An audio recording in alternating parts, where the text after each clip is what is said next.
Okay, सो अब हम topic देखेंगे न्यूमोथोरैक्स क्या। Pneumothorax is basically the presence of air with in the pleural cavity, ठीक है। और ये दो रीजंस की वजह से हो सकते हैं। सबसे पहले तो ये कि जो लंग की अपनी सरफेस है इसमें डिफेक्ट आ जाए जिसकी वजह से एयर एंटर कर सके, सॉरी बाहर निकल सकते हैं, ठीक है।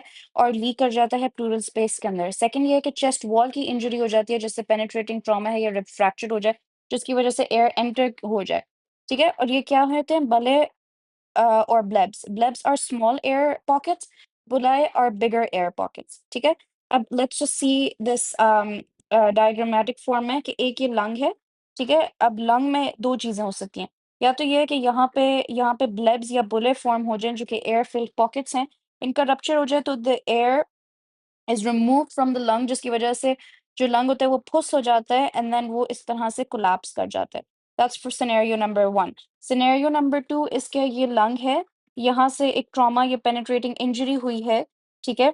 और उसने जाके यहाँ पे रप्चर किया जिसकी वजह से एयर एंटर की है, रश इन किया है जिसकी वजह से ये लंग कोलैप्स करेगी और फुस हो जाएगा लंग, ठीक है। दोनों केसेस में लंग फुस हो जाएगा। तो टेंशन न्यूमोथोरैक्स क्या है, वो एक ऐसा life threatening variant of pneumothorax है जिसमें एयर अंदर आती है लेकिन जो है एयर बाहर नहीं आ सकती, ठीक है। एयर बाहर नहीं जा सकती, ठीक है, जिसकी वजह से एयर यहाँ पे एक्यूमुलेट हो जाता है, ठीक है। इसको कहते हैं वन वे वाल्व इफेक्ट। इससे क्या होता है कि यहाँ पे हमें पता है यहाँ पे नेगेटिव प्रेशर होता है जनरली लंग्स के अंदर। इस नेगेटिव प्रेशर में हमें पता है this keeps the lung patent because we know कि negative pressure is always trying to move towards positive pressure जो atmospheric pressure है। However जब यहाँ पे एकदम से मूव इन करेगी एयर, यहाँ पे पॉजिटिव प्रेशर बनेगा, ठीक है, इन कंपैरिजन। तो फिर ये लंग फुस हो जाएगा क्योंकि ये पॉजिटिव प्रेशर है, it begins pushing on to the lung surface and ये छोटा हो जाएगा, ठीक है। लंग यानी कोलैप्स कर जाएगा, ठीक है। जिसकी वजह से फिर होगा ये कि यहाँ पे इतना प्रेशर हो जाएगा, इतना पॉजिटिव प्रेशर हो जाएगा कि मीडियस्टाइनल शिफ्ट हो जाएगा इन द ऑपोजिट डायरेक्शन, ठीक है। उसके अलावा इतना ज़्यादा प्रेशर बिल्ड हो जाएगा कि वीनस रिटर्न यहाँ पे हार्ट है प्रॉपरली हो नहीं सकेगा जिसकी वजह से इम्पेयर्ड वीनस रिटर्न हो जाएगा और शॉक में पेशेंट चला जाएगा। अब नॉर्मल फिजियोलॉजी थोड़ा सा रिवाइज कर लेते हैं कि the pleural space normally has negative pressure relative to the atmosphere जो कि मैंने दिखा दिया है, which keeps the lung expanded. जब ये लूज हो जाता है तो द लंग रिकॉइल्स और कोलैप्स कर जाता है। अब ये क्लासिफिकेशन इंपॉर्टेंट है। क्लासिफिकेशन में दो चीज़ें हैं, स्पॉन्टेनियस है, ठीक है, एंड ट्रोमैटिक है। स्पॉन्टेनियस का मतलब है खुद ब खुद हो गया। अब खुद ब खुद में भी प्राइमरी है और सेकेंडरी है। खुद ब खुद कैसे हो गया कि बस एक let's say toll thin mail है, इनके अंदर ना जो ब्लेब्स होते हैं वो नेचुरली ज़्यादा होते हैं। तो ये जो ब्लेब है ये रप्चर करेगा तो हो सकता है कि न्यूमोथोरैक्स डेवलप हो जाए।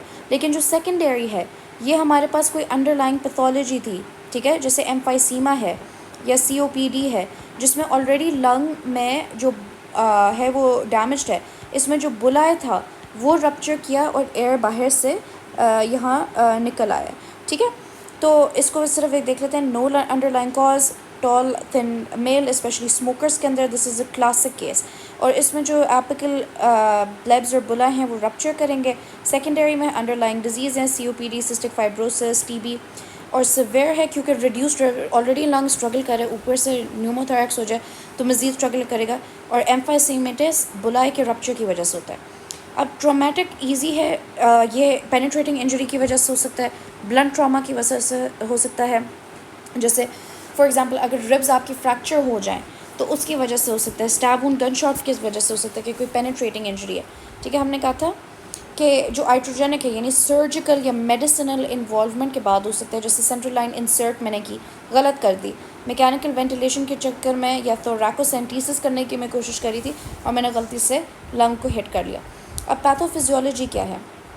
पैथोफिजियोलॉजी है कि the defect it acts as a one way valve where ये टेंशन न्यूमोथोरैक्स है। Air enters on inspiration but can not exit. इससे क्या होगा कि प्रेशर अंदर करेगा और फिर उसके बाद जो इप्सिलैटरल लंग है वो उसी साइड की जो लंग है वो कोलैप्स करेगी और shifts the mediastinum to the opposite side, ठीक है। यहाँ से एयर एंटर की, मीडियास्टिनम इस साइड पे शिफ्ट कर गया, ठीक है।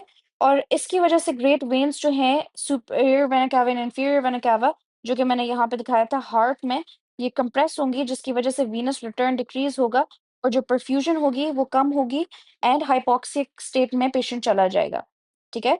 वेनस रिटर्न कम होगा, लेस कार्डियक आउटपुट होगा क्योंकि ब्लड पंप ही नहीं कर पा रहा, तो हाइपोटेंशन की हो जाएगी। हाइपोक्सिया हो जाएगा और दोनों लंग्स कोलैप्स करेंगे तो रिड्यूस पल्मोनरी ब्लड फ्लो भी हो जाएगा।